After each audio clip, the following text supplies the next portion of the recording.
Okay. వాతావరణం కొంచెం ఇవాళ అనుకోని విధంగా వర్షం గట్టిగా పడింది కదా. నా టెన్షన్ ఏంటంటే ఈ సీలింగ్ వేసాము, చాలా ఖర్చు పెట్టేసాము. పైన రేకులు అంతకుముందు ఆ కిందను ఈ పైన కొంచెం కారదా ఉండే ఆ పైన ఏదన్నా తారుబళ్ళు కానీ ఏదన్నా పట్టా వేయాలని మొన్న మేము తెచ్చాం. ఒక నెల అవుతుంది. ఈ వేసవి కాలం కాబట్టి వేసవి తీవ్రతకి తొందరగా పాడైపోద్ది అయ్యారు. ఇప్పుడు ఏం కంగారు ఏముందిలే, వర్షాలు ఏం పడవు కదా అని కొంతమంది సలహా ఇవ్వటం వల్ల కప్పలా తెచ్చాం, కానీ అట్లా ఉంచేసాం. సరే, ఈ 2 రోజులు వర్షం కొంచెం లైట్గా పడటం వల్ల ప్రాబ్లం లేదు. ఈరోజు గట్టిగా పడింది. మనకేంటి హెల్ప్ చేసేవాడు లేరు. సరే, ఏదైనప్పటికి కూడా నీళ్ళు అయితే పైన పడ్డాయి, ఈ షీట్ మీద ఉండుంటాయి. అది నాణ్యమన్నా కిందకు వచ్చే అవకాశం ఏమైనా ఉంటే మనకి ఈ వారంలో తెలిసింది. కాబట్టి ఏదైనా మనం చేసేది ఏమీ లేదు. సంతోషంగా ఉన్న వాళ్ళందరూ కూడా దేవుని స్తోత్రం చెప్దాం. హల్లెలూయా. గడిచినటువంటి కొన్ని వారాల నుంచి మరి ఈ గొంతు సమస్యతో బాధపడుతూ ఉన్నా, దేవుని అడుగుతూ ఉన్నాను, నా స్వరాన్ని ప్రభువా నాకు ఇవ్వు, ఇంకా గంభీరమైనటువంటి స్వరాన్ని నాకు ఇవ్వు ప్రభువా, ఇంకా నీలో వాడబడతాను, ఇంకా అయా నీ సువార్తను చాటిస్తానని ప్రార్థన చేస్తూ ఉన్నాను. ఈ రోజున వర్తమానం చెప్పాల్సిందే ప్రభువా. 3 వారాలు నేను చెప్పలేదు. ఈ వారం ఖచ్చితంగా నీ మాటలు వినిపింప చేయాలి. ఏదైనప్పటికీ నొప్పి ఉన్నా ఏదున్నా చెప్పాల్సిందని నేను ప్రార్థన చేసుకున్నా. దేవుడు చక్కటి సమయాన్ని, అనుకూలతని నాకు ఇచ్చినందుకు దేవునికి నా హృదయపూర్వక కృతజ్ఞతాస్తుతులు అర్పిస్తూ ఉన్నాను. వాక్యంలోకి వెళ్దాము. ప్రతి ఒక్కరు కూడా 2 మాటలు మీకు చెప్తాను. ఎక్కువసేపు నేను మాట్లాడను. 2 మాటలు చెప్పి నేను ముగిస్తాను. జాగ్రత్తగా ఆలకిద్దాం. యెషయా గ్రంథము 61వ అధ్యాయము 3వ వచనాన్ని ధ్యానించుకుందాం. అక్కడ ఒక మాట ఉంది, దాన్ని ధ్యానించుకుందాం. యెషయా గ్రంథము 61వ అధ్యాయము 3వ వచనం చదవమ్మా.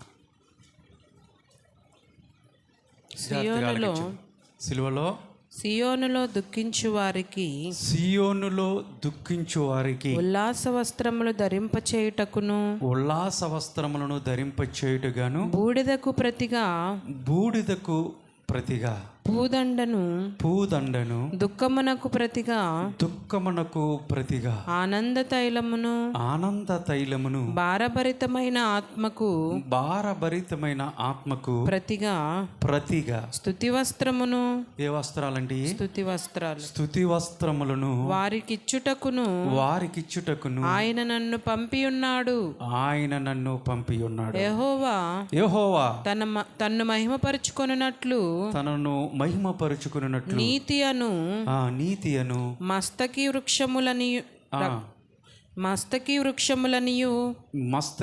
వృక్షములనియు యెహోవా నాటిన చెట్లనియు. చాలమ్మా. ఇక్కడ స్తుతి అన్నటువంటి మాటను మనము ధ్యానించుకుందాం. నిందకు ప్రతిగా ఆయన ఏమిస్తాడంట? పూదండను. బూడిదకు ప్రతిగా పూదండను. మరి నిందకు ప్రతిగా ఆయన ఏమిస్తాడని ఉంది వాక్యం చదవన్నాం ఒకసారి.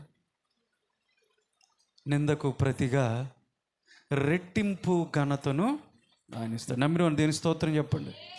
హల్లెలూయా. ఎప్పుడు అంటే ఆయన్ని స్తుతించినప్పుడు అని ఉంది వాక్యం. కారణం ఏంటంటే ఈ స్తుతి మనము ఎల్లప్పుడూ కూడా దేవుణ్ణి స్తుతించేవారుగా మనం ఉండాలి.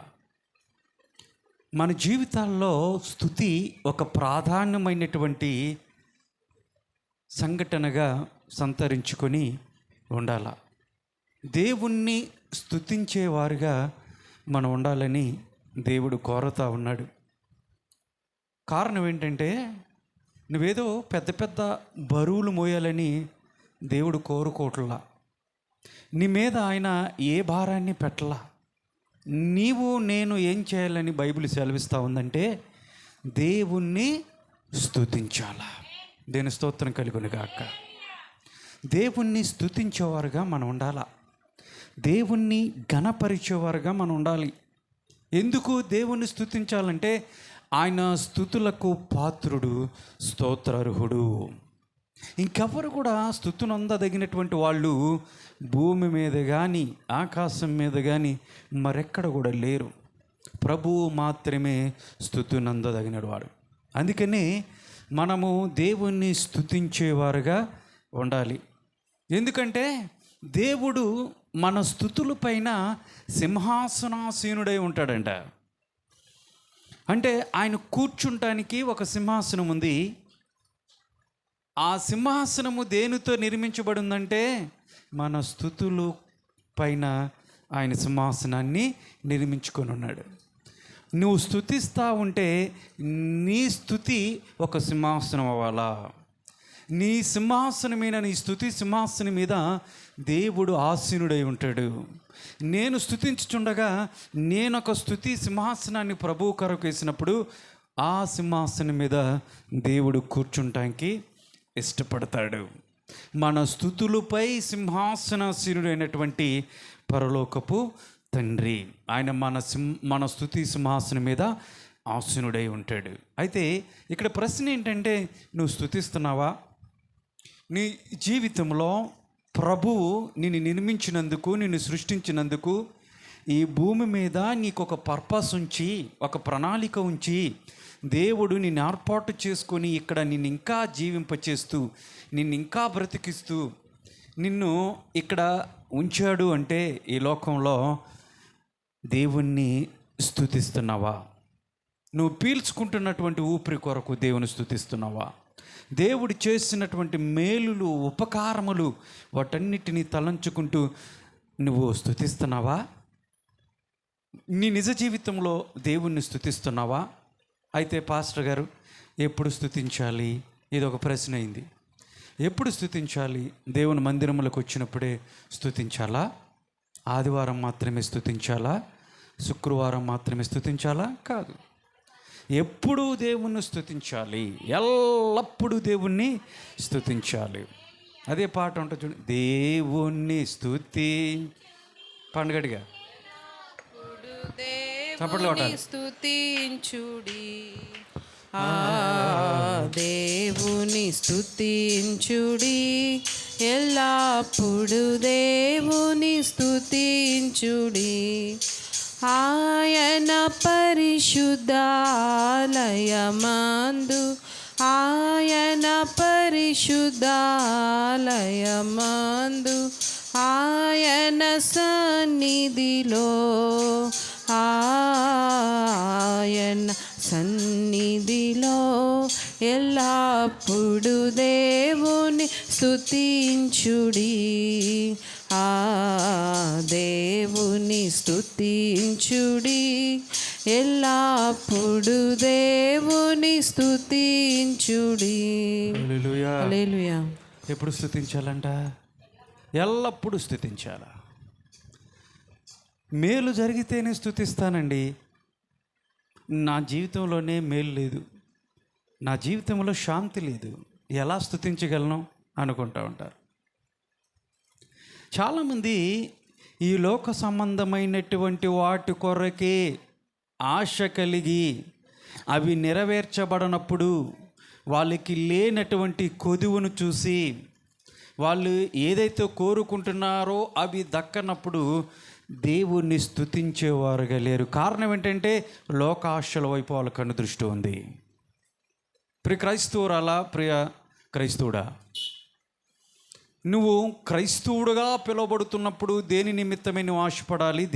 దేని నిమిత్తమే నీ ఎదురు చూపేంటో తెలుసా? పైన ఉన్న వాటిని మనము వెతకాల. ఈ లోకం అశాశ్వతమైనది కాబట్టి నీకు ఎప్పుడు దుఃఖాన్ని కలగజేస్తుంది. కారణం ఏంటో తెలుసా? ఒకటి నీకు సమకూర్చబడినప్పుడు మరొకటి దానికోసం ఏడుస్తూ ఉంటావు.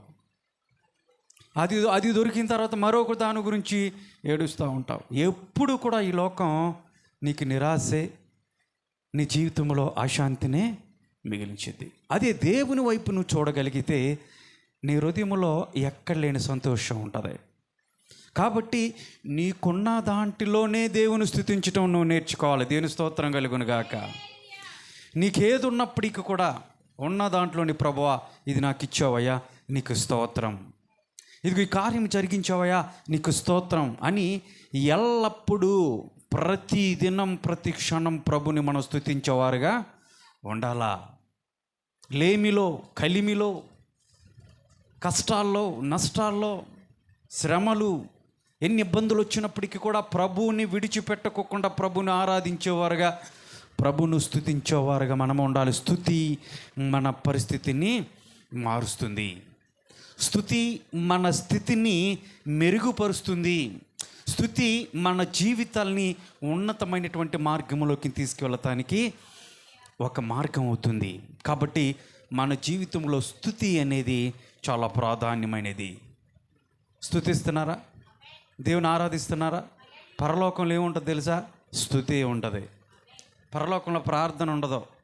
మీకు తెలిసే విషయం, పరలోకంలో ఇలా మనం మోకరించి ప్రార్థన చేసేది ఉండదు. ఏముంటుంది పరలోకంలో అంటే? ఆరాధన, స్తుతి ఉంటుంది. పరిశుద్ధుడు పరిశుద్ధుడు పరిశుద్ధుడు పరిశుద్ధుడని ప్రతిగానాలతో వేలాది దూతలతో కొనియాడబడుతున్నటువంటి దేవుడు, మనం ఆరాధిస్తున్నటువంటి దేవుడు. దేవుని స్తోత్రం కలుగును గాక. నువ్వు స్తుతిస్తే దేవుడు నువ్వు స్తుతులపైన ఆసీనుడని ఇష్టపడతా ఉన్నాడు. నువ్వేంటో స్తుతించు. ఎప్పుడు లోకం గురించి ఏడుస్తావు, లోకం గురించి నీ హృదయం అంత భారంతో ఉంటావు. ఒకవేళ నీ జీవితంలో కష్టమే రాని, దుఃఖమే రాని, వాటిల్లో కూడా ప్రభుని విడిచిపెట్టుకోకుండా నువ్వు స్తుతించాలా. ఇక్కడ ప్రశ్న ఏంటంటే, నీ స్తుతి ఇక్కడ వరకే ఉంటుందా, లేదంటే దేవుని వరకు వెళ్తా ఉందా? దేవునికి ఒక సింహాసనాన్ని నిర్మించే విధంగా నీ స్తుతి ఆరాధన కలిగి ఉన్నావా? దేవుని స్తుతించాలి. ఎలాగా? పాటల ద్వారా స్తుతించాలి. అసలు స్తుతి అంటే ఏంటో తెలుసా? స్తుతి అంటే ఏంటో తెలుసా? దేవుణ్ణి పొగడటం. దేవుణ్ణి పొగడటం. ఇప్పుడు చూడండి, చిన్నపిల్లలు ఉన్నారనుకోండి, ఈ చిన్నపిల్లల్ని అబ్బా నువ్వు హీరో అంటే ఆడు ఎలా అంటాడు? ఆడు కాలర్ ఎగరేస్తాడు. అబ్బా ఏం కొట్టేవారు అంటే ఆడు ఎలా ఉంటాడు? అట్లాగా వాళ్ళు చేసినటువంటి పనులు మనం మెచ్చుకుంటూ ఉంటుంటే, పొగుడుతూ ఉంటుంటే ఇంకా వాళ్ళు ఏం చేస్తారు? వాటిని చేయటానికి ఇష్టపడతారు. అట్లా అని చెప్పేసి ఏదో దొంగతనం చేస్తే, అబ్బా ఏం వస్తువు దొంగతనం చేసేవారంటే ఆడు ఏం చేస్తాడు? మరొక దొంగతనం చేయడానికి అయ్యి కాదు. అయితే ఇక్కడ గమనించండి ప్రియులారా, దేవుణ్ణి స్తుతించటం అంటే దేవుణ్ణి పొగడటం అని అర్థం. మీకు అర్థమైందా? దేవుణ్ణి పొగడాలి. ఆయన మహోపకారాన్ని బట్టి, ప్రభువా ఎంత గొప్ప దేవుడు అయ్యా నువ్వు, ఈ యావత్ సృష్టిని సృష్టించినటువంటి సృష్టికర్తవు ప్రభువా, ఈ సృష్టిని పరిశీలిస్తున్నప్పుడు ఈ సృష్టిలో మీరు సృష్టించినటువంటి సృష్టిలో కేవలం ఏ పాటి వారం ప్రభువా అని మనము తగ్గించుకొని దేవుని హెచ్చించాలి. దేవుని స్తోత్రం కలుగును గాక. ఆయనకు ఒక పేరుంది. ఆయన అద్భుతకరుడు, ఆయన ఆశ్చర్యకరుడు, ఆయన బలవంతుడు, అద్వితీయమైనటువంటి దేవుడు, ఆది సంభూతుడు, అనంతుడు, అపరిమితమైనటువంటి దేవుడు. ఏల్యూమ్ అని పిలుస్తాం దేవుని. అంటే దాని అర్థం ఉన్నతుడు అని అర్థం, మహోన్నతుడు అని అర్థం, సర్వోన్నతుడు అని అర్థం. నీకే సాటి ప్రభువా, నీకు సాటి అయినటువంటి వాళ్ళు, ధీటైనటువంటి వాళ్ళు ఎక్కడ లేరు ప్రభువా. మీకు మీరే సమానమైనటువంటి వారు, నీతో సమకూర్చినటువంటి వారు ఏ ఒక్కరు కూడా లేరు. ఇది దేవుని స్తుతించాలా, దేవుని మహిమపరచాలా, పొగడాలి, దేవుని పొగడాలి. అంతేగాని స్తుతించమన్నామని రంగానే దేవుని మందిరం మోకాళ్ళేం కానీ ముందు ఎచ్చాల చదివినట్లుగా మన అవసరాల నిమిత్తమే ప్రార్థిస్తూ ఉంటాం కదా. నాకు అది కావాలి, ఇది కావాలి, ఆ రోగం పోవాలి, ఆ ఉప్పు పోవాలి, కోటి సమస్యలు పోవాలి అని మనకున్నటువంటి సమస్యల నిమిత్తమై ప్రభును అడుగుతూ దేవుణ్ణి స్తుతించటం మరిచిపోయి మన అవసరాలు తీర్చేవారుగా దేవుణ్ణి ఈ రోజున చూస్తూ ఉన్నారు. అలా చూడకూడదు. మొట్టమొదటిగా నువ్వు నోరు తెరిచి దేవుణ్ణి స్తుతించాలా, దేవుణ్ణి స్తుతించాలి, పొగడాలా, పాడాలి, పాటల ద్వారా పొగడాలి. చప్పట్లు కొట్టమంటేనే ఈ రోజున చాలా బరువైపోతూ ఉంది. పాట పాడమంటే ఇంకేం పాడతారు? చప్పట్లు కూడా కొడతల్లా. దేవుని సన్నిధికి వచ్చినప్పుడు దేవుడు నీ ముందు ఉన్నాడని నువ్వు తలంచుకోవాలి. ఎవరిని గుర్తు చేసుకోవాలి? ప్రభువు నా ముందు నిలబడ్డాడు. ఇప్పుడు నేను సువార్త చెప్తున్నానంటే ప్రభువు నా ముందు కూర్చున్నాడు. ప్రభు వింటున్నాడు అన్నట్టుగా నేను జాగ్రత్తగా వాక్యాన్ని చెప్పాలి, ఒళ్ళు దగ్గర పెట్టుకొని చెప్పాలా. అదేవిధంగా మీ అందరూ విశ్వాసాలుగా పిలువబడుతున్నటువంటి మీ అందరూ కూడా ప్రభు ఎదురుగానున్నాడని ప్రభును మనసారా హృదయపూర్వకంగా స్తుతించాలి. ఏదో దేవునికి స్తోత్రం కలుగునుగా కానీ పాస్టర్ గారు చెప్పారు చెప్పండి రా హల్లెలూయా అని అంటాం కాదు. హృదయాంతరంగములోంచి దేవుణ్ణి స్తుతించాలా, హృదయాంతరంగం నుంచి దేవుణ్ణి మహిమపరచాలా. ఆయన మన స్తుతిని అంగీకరించడానికి ఇష్టపడతాడు. అయితే నీ స్తుతి అక్కడ వరకు వెళ్తుందా? నీ హృదయపూర్వకంగా నువ్వు దేవుని ఆరాధిస్తున్నావా, లేదంటే ఎక్కడి వరకు ఆగిపోతుందో చూసుకోవాలి. హృదయపూర్వకంగా దేవుణ్ణి గలమెత్తి పాడాలి. నీకు వచ్చినా రాకపోయినా కానీ ఒకసారి పాడినప్పుడు మళ్ళీ దాన్ని రిపీట్ చేసుకొని పాటలు నేర్చుకోవాలా. స్తుతి పాటలు, దేవుణ్ణి స్తుతించడం అంటే ఏంటి? పాటల ద్వారా పొగడతాం. ఈ రోజున పాటలు అద్భుతమైనటువంటి పాటలు, కీర్తనలన్నీ పాటలే తెలుసా? కీర్తనలన్నీ పాటలే. కీర్తనలో మన గ్రంథం ఉందా? 150 కీర్తనలు ఉన్నాయా? కీర్తన అంటే ఏంటి? పాట అని అర్థం. కీర్తనలన్నీ పాటలే, మనం చదువుతాం, అప్పుడు పాడారు పాటలు. కాబట్టి దేవుణ్ణి పాటల ద్వారా పొగడాలి. ప్రభువా నువ్వు ఎంత గొప్ప దేవుడు అయ్యా, ఇది నీ స్తుతి. కాబట్టి ఆయన్ని పొగడాలా. ఆ స్తుతి పైన దేవుడు కూర్చుంటానికి ఇష్టపడతా ఉంటాడు. చూడండి, అదే మాట 22 కీర్తన 3వ వచనంలో కూడా ఉంటుంది. అదే మాట 22వ కీర్తన 3వ వచనంలో వాక్యం సెలవిస్తున్నటువంటి మాట చదువమ్మా. 22:3. నీవు ఇశ్రాయేలు చేయు స్తోత్రముల మీద, ఇశ్రాయేలీయులు చేయు స్తోత్రముల మీద ఆసీనుడివై ఉన్నావు. దేవుని స్తోత్రం కలుగును గాక. ఏంటంట? ఇశ్రాయేలు చేయు స్తోత్రముల మీద ఆసీనుడై ఉన్నాడంట దేవుడు. ఇప్పుడు అక్కడ మీ పేరు పెట్టుకోండి. ఇశ్రాయేల్ అనే పేరు తీసేసి మీ పేరు పెట్టుకోండి. అంటే మనము చేస్తున్నటువంటి స్తోత్రం మీద దేవుడు ఆసీనుడై ఉన్నాడు. దేవుని నామానికి మహిమ కలుగును గాక. నువ్వు స్తుతించాలా, నువ్వు స్తుతించే బిడ్డగా ఉండాలా, దేవుని ఆరాధించే బిడ్డగా నువ్వు ఉండాలని ప్రభు కోరుతా ఉన్నాడు. నీవు స్తుతిస్తే నీ స్తుతులపైన ఆయన కూర్చోవాలి. ఇశ్రాయేలీయులు స్తోత్రముల మీద ఆసీనుడై ఉన్నటువంటి తండ్రి ఎంత గొప్ప దేవుడు అండి. నువ్వు స్తుతించితే ఆయన కూర్చోవాలని ఇష్టపడుతుంది. నువ్వు స్తుతించకుండా ఎంతసేపు నీకున్నటువంటి ఆ సమస్యలను బట్టి ఏడుస్తూ దుఃఖిస్తూ నిట్టూర్పులో ఉంటే ఇంక నువ్వు దేవుని ఎప్పుడు స్తుతిస్తావు? జాగ్రత్త గమనించిన ప్రియులారా, ఓ మాట చెప్తా. దేవుణ్ణి ఎప్పుడు స్తుతించాలంటే అన్నీ బాగున్నప్పుడే స్తుతించడం కాదు. ఏం స్తుతించటం వల్లండి ఇంట్లో బాగలేదు అంటావా? ఏం స్తుతించమంటావు నువ్వు ఒంట్లో బాగలేదు అంటావా? లేదు. నీకున్న ప్రతి సమస్యలో, నీ కన్నీటిలో, దుఃఖంలో బహుశా నువ్వు వెళ్ళొచ్చు. క్రైస్తత్వం అంటేనే ఒక శ్రమ నుంచి మనం వెళ్తాం. బాధలు వస్తాయి, సమస్యలు వస్తాయి. అయినప్పటికీ కూడా దేవుని విడిచిపెట్టుకోకుండా మనము ఆరాధించాలా. బైబిల్ గ్రంథంలో మీరెవరిని చూసినప్పటికీ కూడా ఒక ఉన్నతమైన స్థానంలో ఉన్నటువంటి వారిని ఎవరిని చూసినప్పుడు కూడా వాళ్ళు శ్రమల నుంచే వెళ్ళారు. శ్రమలలో దేవుణ్ణి స్తుతించటం నేర్చుకున్నారు కాబట్టి దేవుడు ఏం చేశాడు? వాళ్ళని ఒక ఉన్నతమైన స్థానంలో నిలబెట్టాడు. జాగ్రత్త గమనిద్దాము. దేవుణ్ణి స్తుతించటం వల్ల మనకొచ్చేటువంటి ప్రయోజనాలు ఏంటి? దేవుణ్ణి స్తుతించటం వల్ల మనకి కలిగే లాభం ఏంటి అంటే, ఎవరు ఎప్పుడు ఎలాంటి శ్రమలో వాళ్ళు ఇరుక్కున్నప్పుడు ఆ శ్రమలలో ఉండి దేవుని ఆరాధించినప్పుడు మొట్టమొదటిగా జరిగే ఏంటో తెలుసా? మన యొక్క సంఖ్యలు తెగబడతాయి. దేవుని స్తోత్రం కలుగును గాక. మనకున్నటువంటి ఆ సంఖ్యలు, ఆ బంధకముల నుంచి దేవుడు విడిపిస్తాడు. దేవుని స్తోత్రం కలుగును గాక. చూద్దామా? అపోస్తుల కార్యము 16వ అధ్యాయము 25వ వచనాన్ని చదువుకుందాం. అపోస్తుల కార్యము 16వ అధ్యాయం 20. అంటే వాళ్ళు ఎలాంటి శ్రమలో ఉండి ఏం చేయటం వల్ల వాళ్ళు విడిపించబడ్డారో అక్కడ ఏం జరిగిందో మనం చూద్దాం. అయితే మధ్యరాత్రి వేళ పౌలును శీలయు దేవునికి ప్రార్థించుచు కీర్తనలు పాడుచు, ఇది అండర్లైన్ చేసుకోండి, కీర్తనలు పాడుచూ ఉండిరి, ఖైదీలు వినుచు ఉండిరి. అప్పుడు అకస్మాత్తుగా మహాభూకంపము కలిగెను. చెరసాల పునాదులు అదిరెను. వెంటనే తలుపులన్నీ తెరుచుకొనెను. అన్ని తలుపులన్నీ కూడా తెరిచి అందరి బంధకములు ఊడెను. ఏం ఊడిపోయినాయంట? ఈ మాట చెప్పండి, ఏం ఊడిపోయినాయంట? బంధకాలన్నీ విడిపోయినాయి.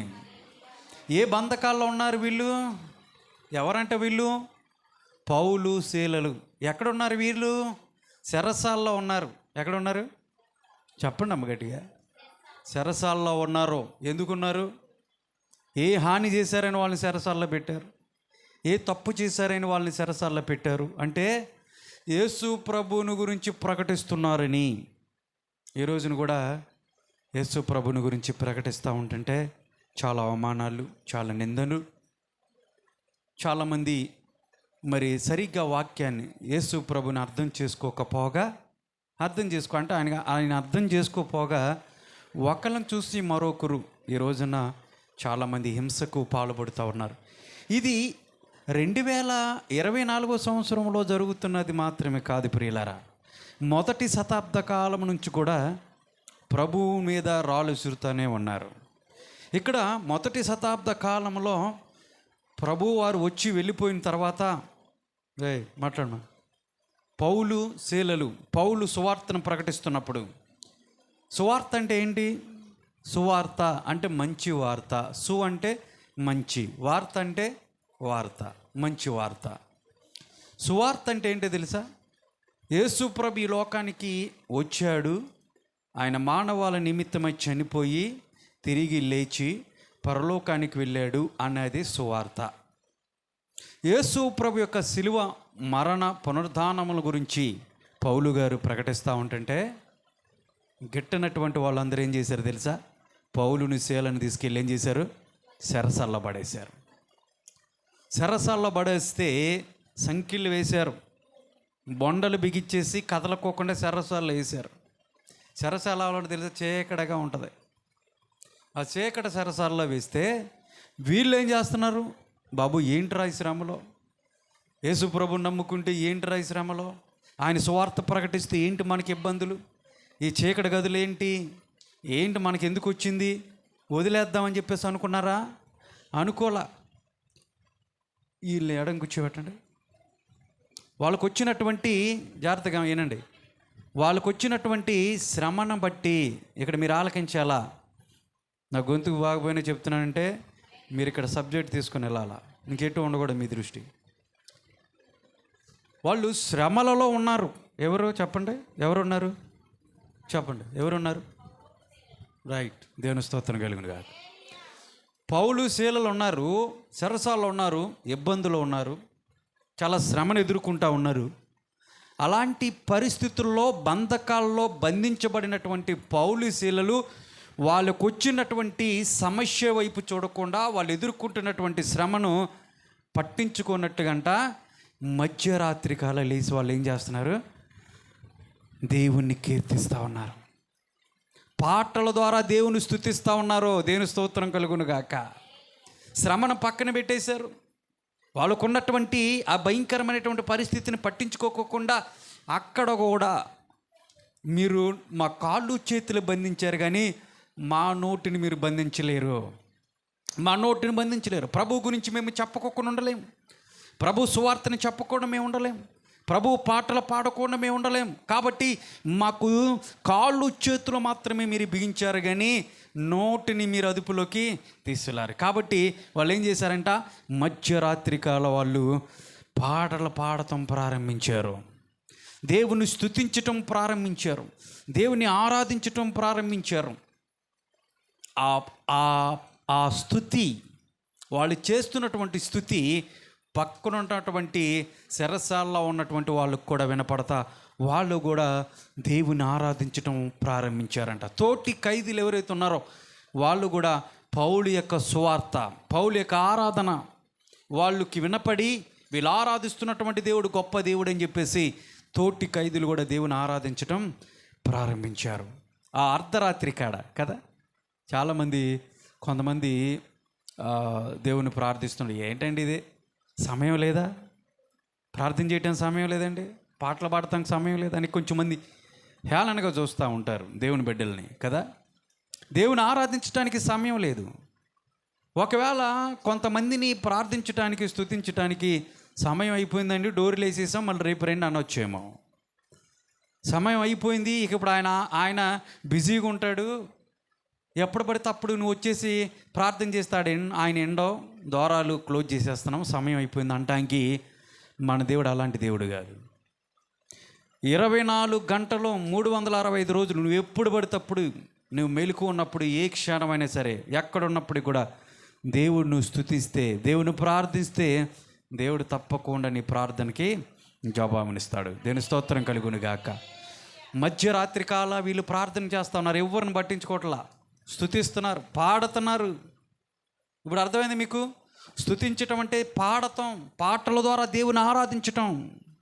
నువ్వు గొప్ప దేవుడు. నేను అనుకుంటాను ఎలాంటి పాటలు పాడుతూ ఉండొచ్చు, ఏ పాట పాడవచ్చు అంటే నేను అనుకుంటాను ఈ పాట భలే ఉంటుంది. ఎందుకంటే నేను ప్రార్థన చేసుకున్నాక ప్రతిరోజు ఈ పాటను నేను పాడుకుంటూ ఉంటా. పాడదాం ఒకసారి, వచ్చిన వాళ్ళు పాడండి, నేను పాడలేను. అన్ని నామముల కన్నా పాడాలి. నామము యేసుని నామము ఎన్ని తరములకైనా గణపరచదగిన యేసుని నామము. యేసునామము జయం జయము, సాతాను శక్తుల్ లయం లయము. యేసునామము జయం జయము, సాతాను శక్తుల్ లయం లయము. హల్లెలూయా హోసన్నా హల్లెలూయా హల్లెలూయా ఆమేన్. హల్లెలూయా హోసన్నా హల్లెలూయా హల్లెలూయా ఆమేన్. అన్ని నామముల కన్నా పైనామము యేసుని నామము. ఎన్ని తరములకైనా గణపరచదగినది క్రీస్తేసు నామము. యేసునామము జయం జయము, సాతాను శక్తుల్ లయం లయము. యేసునామము జయం జయము, సాతాను శక్తుల్ లయం లయము. హల్లెలూయా జయం జయము, సాతాను శక్తుల్ లయం లయము. యేసునామము జయం జయము, సాతాను శక్తుల్ లయం లయము. హల్లెలూయా హోసన్నా హల్లెలూయా హల్లెలూయా ఆమేన్. హల్లెలూయా హల్లెలూయా. కాసేపు స్తుతించటం అంటే కష్టమైపోతుంది కదా కదా. దేవుని నువ్వు ఇంకేం పరలోకంలోకి వెళ్తావు? దేవుని చప్పట్లు కొడతాం రాట్లా, దేవుని పాడతాం రాట్లా, స్వరం ఎత్తి దేవుని స్తుతించలేకపోతున్నావే. ఇక్కడ అలవాటు చేసుకోలేకపోతే నువ్వు పరలోకంలో నీకు అలవాటు అవ్వదు. అందుకని ప్రభు ఇక్కడ వదిలేస్తాడు నిన్ను. నన్ను దేవుడు ఇక్కడ ఎందుకు ఉంచాడు తెలుసా? దేవుని స్తుతించాలని. ఎందుకని నువ్వు ఇక్కడ అలవాటు చేసుకోవాలా, ఈ లోకంలో నువ్వు అలవాటు పడాలా, అప్పుడు నువ్వు పరలోకంలో ఈజీగా దేవుణ్ణి స్తుతిస్తావు. పాడమంటే భారం అయిపోయింది మీకు. దేవుని స్తుతించటం అంటే చేతులు రాట్లా, గాత్రాలు రాట్లా, ఇవేనా? దేవుని స్తుతించాలా, ఆనందంతో సంతోషంతో దేవుని స్తుతించాలండి. గాత్రాలు తెరిచి దేవుని పాడాలి, పొగడాలి. ఇక్కడ పౌలు శీలలు అదే చేస్తూ ఉన్నారు, పాడుతూ ఉన్నారు, గళమెత్తి అక్కడ ఉన్నటువంటి చెరసాలలో ఉన్నటువంటి వాళ్ళందరూ కూడా వినపడే విధంగా పాడుతూ ఉన్నారంట, దేవుని ఆరాధిస్తూ ఉన్నారు, ఆయన మహింపరుస్తూ ఉన్నారు. వాళ్ళకున్నటువంటి శ్రమను కూడా పక్కన పెట్టేసి గళాలెత్తి పాడుతూ ఉన్నారు. జాగ్రత్తగా వినాలి. వాళ్ళు పాడుతూ ఉంటుంటే జరిగినటువంటి సంఘటన ఏంటి? దేవుని స్తుతించుతూ ఉన్నప్పుడు, దేవుని పొగుడుతూ ఉన్నప్పుడు, దేవుని ఆరాధిస్తూ ఉన్నప్పుడు అక్కడ ఏం జరిగింది తెలుసా? ఏం జరిగింది? చెరసాల పునాదులు ఏమైపోయినాయి? కదిలిని అంట. భూకంపం వచ్చేసింది. దేవుని స్తోత్రం కలుగును గాక. చేస్తే అలాంటి స్తుతి చేయాలా, పాడితే అలాగ పాడాలా, దాచుకోవటం కాదు. నీ స్తుతి ఒక అద్భుతాన్ని చేసే విధంగా ఉండాలా. ఆ రోజున వాళ్ళు స్తుతించినటువంటి స్తుతిని బట్టి ఒక అద్భుతాన్ని వాళ్ళు చూడగలిగారు. ఒక భూకంపం వచ్చింది, చెరసాల పునాదులు వణికిపోయాయంట. అంటే ఎంతగా స్తుతించారో చూడండి, దేవుణ్ణి ఎంతగా ఆరాధించారో చూడండి. మరి ఆరాధన, మన స్తుతి, నీ స్తుతి అసలు నీ జీవితంలోనే కార్యం చేస్తుందా? ఎదుటి వ్యక్తుల గురించి పక్కన పెట్టేసి నీ జీవితంలో కార్యము జరగపోవటానికి ఏంటో తెలుసా? చింతే, దుఃఖం ఇంకా నీ జీవితంలో ఏలుబడి చేయటానికి దేవుని స్తుతించట్లా. నువ్వు దేవుని స్తుతించేవారుగా మనం ఉండాలి. ఆనందంతో, సంతోషంతో, ఎన్ని శ్రమలు వచ్చినా, ఎన్ని శోధనలు వచ్చినా, ఎన్ని ఒడిదుడుకులు వచ్చినా నీ జీవితంలో ప్రభువుని స్తుతించటం నువ్వు మానకూడదు. ప్రభును స్తుతించినప్పుడు మిగతా విషయాలన్నీ ప్రభు చూసుకుంటాడు. మిగతా విషయాలన్నీ ప్రభు చూసుకుంటాడని ఎలా చెప్తున్నారు పాస్టర్ గారు అంటే, ఇక్కడ పౌలు శీలలు వాళ్ళు బొండల చేత బిగించబడినప్పటికీ కూడా వాళ్ళు మిగతాది ఏం చూడలేదు, నా ప్రభు చూసుకుంటాడని వాళ్ళు స్తుతించటం మొదలుపెట్టారు. దేవుని ఆరాధించటం మొదలుపెట్టారు. కాబట్టి దేవుడు చేసే కార్యాన్ని దేవుడు చేశాడు. వీళ్ళు చేసే పని వీళ్ళు చేసినప్పుడు, దేవుని స్తుతించినప్పుడు ఆయన చేసినటువంటి కార్యం ఏంటి తెలుసా? చెరసాల్లో ఒక పునాదులు కదిలిపోయినాయి, భూకంపం వచ్చేసింది, ఒక అద్భుతాన్ని చూడగలిగారు.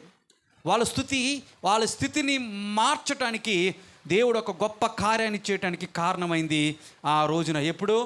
మధ్యరాత్రి కాల సమయంలో.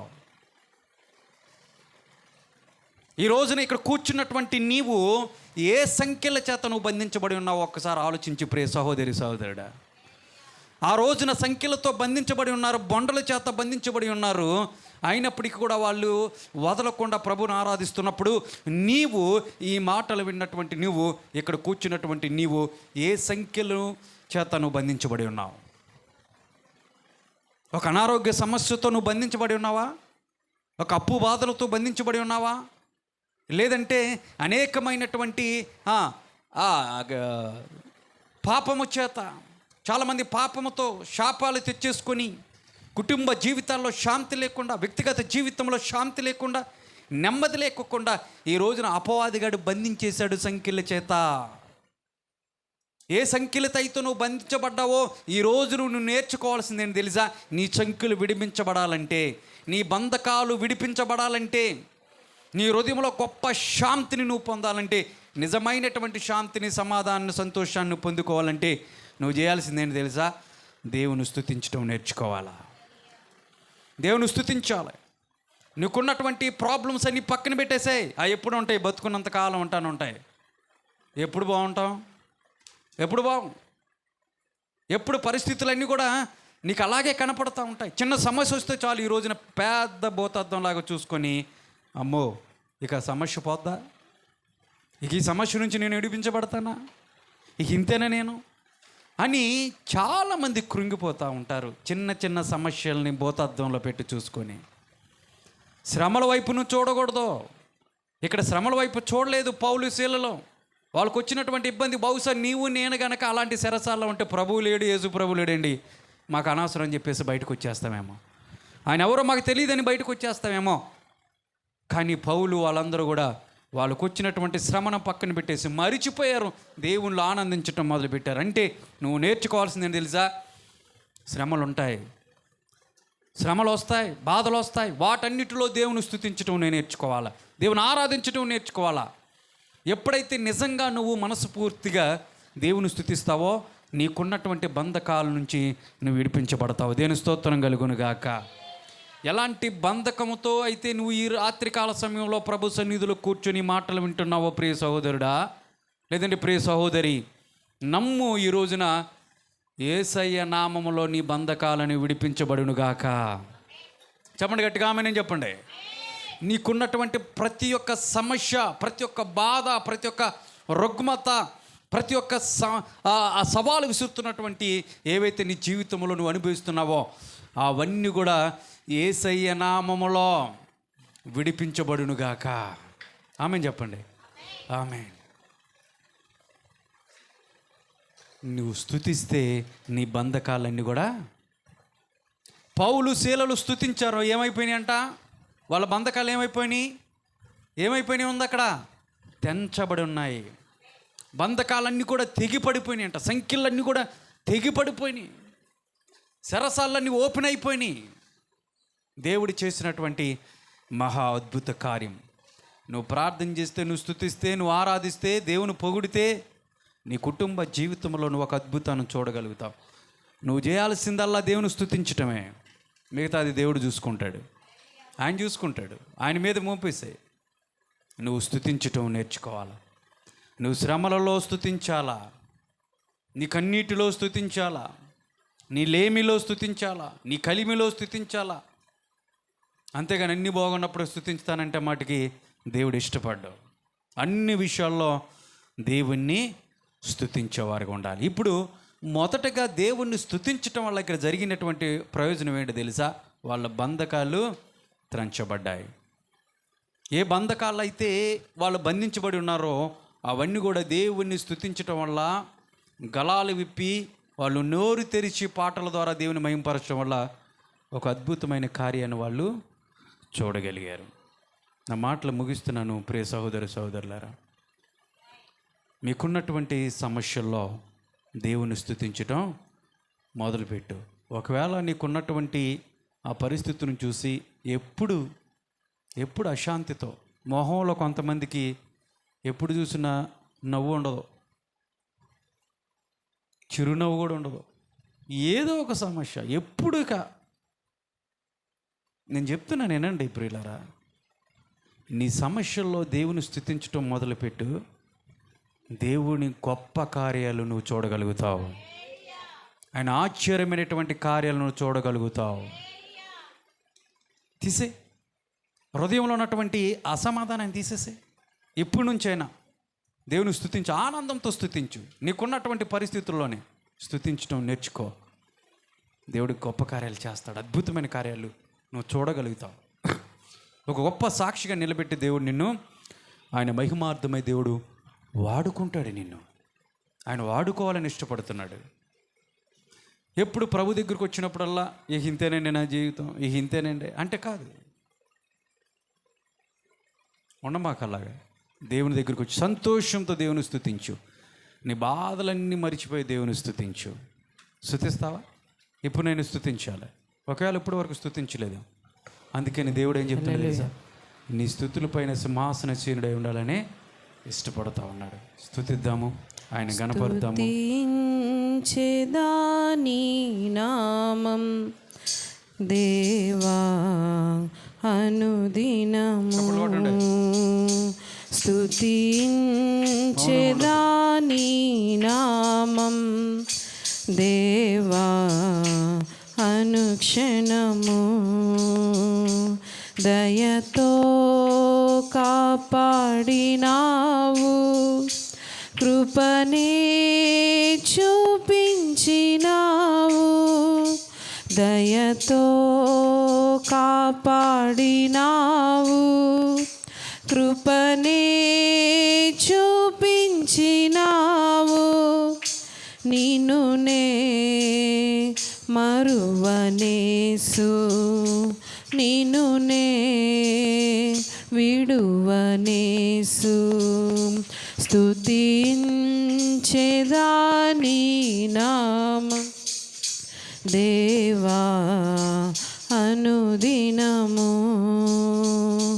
పాపినై ఉండగా నేను రక్షించి దరి చేర్చినావు. పాపినై ఉండగా నేను రక్షించి దరి చేర్చినావు. నిన్ను నే మరువనేసు, నిన్ను నే విడువనేసు. స్తుతించెదాని నామం దేవా అనుదినము. సిలువే నాకు శరణం, నీవే నాకు మార్గం. సిలువే నాకు శరణం, నీవే నాకు మార్గం. నిన్ను నే మరువనేసు, నిన్ను నే విడువనేసు. స్తుతించెదాని నామం దేవా అనుదినము. హల్లెలూయా. హల్లెలూయా. ప్రార్థన చేసుకుందాం. కళ్ళు మూసుకున్నట్లయితే చిన్న ప్రార్థన చేసుకుందాం. ప్రేమ నమ్మకమైన మా పరలోకపు తండ్రి, నిఘనమైన పాదములకు వందనములు, స్తుతులు, స్తోత్రములు. పరిశుద్ధుడా, మా గొప్ప దేవుడవు, నీ గొప్పతనాన్ని బట్టి, నీ ఔన్నత్యాన్ని బట్టి ప్రభువా నీకు వందనాలు. అల్పులము, అయోగ్యులము తండ్రి, ఎందుకు పనికిరానటువంటి వారు. నువ్వు సృష్టించినటువంటి యావత్ సృష్టిలో కేవలము మేము దుమ్ము ధూళి వంటి వారు. అయినప్పటికీ ప్రభువా మమ్మల్ని ప్రేమించి ఇదిగో నాయనా ఈ లోకానికి వచ్చి మా కొరకు ప్రభా నీ అమూల్యమైనటువంటి రక్తాన్ని దారదారులుగా ప్రోక్షించి మరణించి మా కొరకు తిరిగి లేచినటువంటి దేవుడు, మృత్యుంజయుడైనటువంటి దేవుడు ప్రభా. అందుని బట్టి నీకు వందనాలు నాయనా. నీ సన్నిధిలో ప్రభా అనేకమైనటువంటి కొన్ని వారాలు ప్రభా అయా నా గొంతుకి నిమిత్తమై ప్రభా చాలా బాధపడినప్పటికీ అయ్యా నీకు వందనాలు. పరిశుద్ధాత్మదేవా నన్ను నిలబెట్టి ప్రభా నీ మాటలను కొద్ది మాటలు వినిపింపచేయటానికి అయ్యా నాకు సహాయం చేసావు తండ్రి. అందుని బట్టి నీకు వందనములు. నా నోటి నీ సాధనముగా ఉపయోగించుకున్నందుకే నీకే కృతజ్ఞతాస్తుతులు అర్పిస్తా ఉన్నాను అయ్యా. ఇదిగో నాయనా, కూడి వచ్చినటువంటి ప్రతి ఒక్క బిడ్డను దీవించండి, ఆశీర్వదించండి.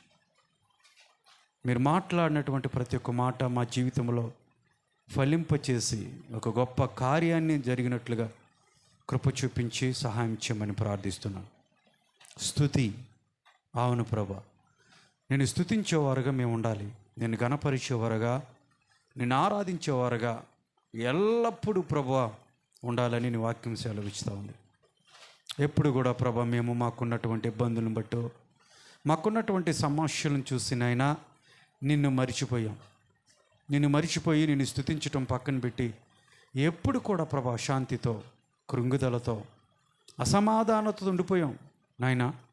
ఈ రాత్రికాల సమయంలో మీరు మాట్లాడారు. అవును, వాటన్నిటిలో దేవుణ్ణి స్తుతించినప్పుడు అవును ప్రభా నిన్ను స్తుతించటం మేము నేర్చుకోవాలి. నిన్ను ఆరాధించటం మేము ఎప్పుడైతే మొదలు పెడతామో మా జీవితాల్లో ప్రభా మా బంధకాలన్నీ తెంచబడతాయి. పౌలు శీలలు బంధించబడినప్పుడు వాళ్ళు కామ్గా ఉండలేదు ప్రభా, వాళ్ళు నిన్ను స్తుతించారు. అందరూ పడుకొని గొరక తెస్తూ ఉండొచ్చేమో, ఆదమరిచి ఉండొచ్చేమో, అర్ధరాత్రి కాడ వాళ్ళు మెలకువగా ఉండి నిన్ను ఆరాధించటం మొదలుపెట్టారు. నిన్ను ప్రభా పొగుడుతూ ప్రభా వాళ్ళ స్వరాలు ఎత్తి ప్రభా ఎప్పుడైతే నేను స్తుతించటం మొదలు పెట్టారో అయా ప్రభా ఒక గొప్ప భూకంపాన్ని మీరు అక్కడ కలగజేశారు. ఒక అద్భుతాన్ని వారు చూడగలిగారు. మా జీవితాల్లో కూడా ప్రభా మేము అద్భుతాన్ని చూడాలంటే నేను స్తుతించాలి, నేను ఆరాధించాలి. అటు జీవితాన్ని ప్రభా మా ప్రియులందరికీ అనుగ్రహించమని ప్రార్థిస్తున్నాం.